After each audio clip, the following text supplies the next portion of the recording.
साधु और खजूर। एक दिन की बात है। एक साधु गांव के बाहर वन में स्थित अपनी कुटिया की ओर जा रहा था। रास्ते में बाजार पड़ा। बाजार से गुजरते हुए साधु की दृष्टि एक दुकान में रखी ढेर सारी टोकरियों पर पड़ी।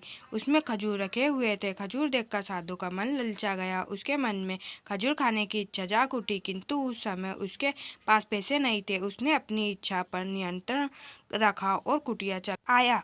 कुटिया पहुंचने के बाद भी खजूर का विचार साधु के मन से नहीं निकल पाया। वह उसी के बारे में ही सोचता रहा। रात में वह ठीक से सो भी नहीं पाया। अगली सुबह जब वह जागा तो खजूर खाने की अपनी इच्छा की पूर्ति के लिए पैसे की व्यवस्था करने के बारे में सोचने लगा।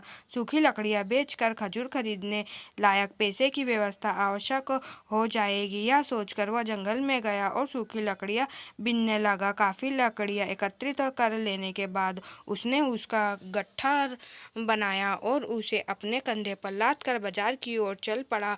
लकड़ियों का गट्ठर भारी था, जिसे उठाकर बाजार तक की दूरी तय करना आसान नहीं था, किंतु साधु चलता गया। थोड़ी देर में उसके कंधे में दर्द होने लगा, इसलिए विश्राम करने वह एक स्थान पर रुक गया।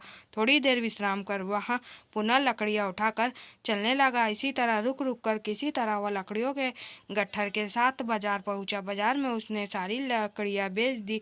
अब उसके पास इतने पैसे इकट्ठे हो गए जिससे वह खजूर खरीद सके। वह बहुत प्रसन्न हुआ और खजूर की दुकान में पहुंचा। सारे पैसे से उसने खजूर खरीद लिए और वापस अपनी कुटिया की ओर चल पड़ा।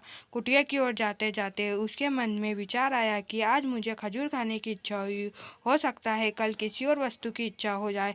कभी नए वस्त्रों की इच्छा जाग जाएगी, तो कभी अच्छे घर की, कभी स्त्री और बच्चों की, तो कभी धन की।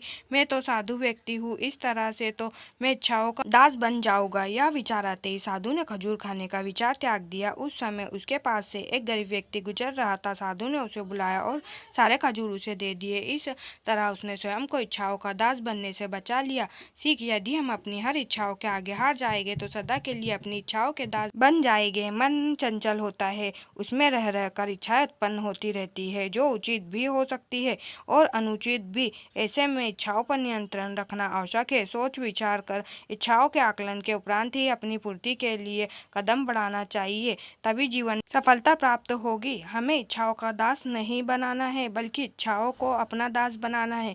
दोस्तों, कहानी कैसी लगी हमें कमेंट बॉक्स में बताएं। लाइक सब्सक्राइब करना ना भूलें। Thank you.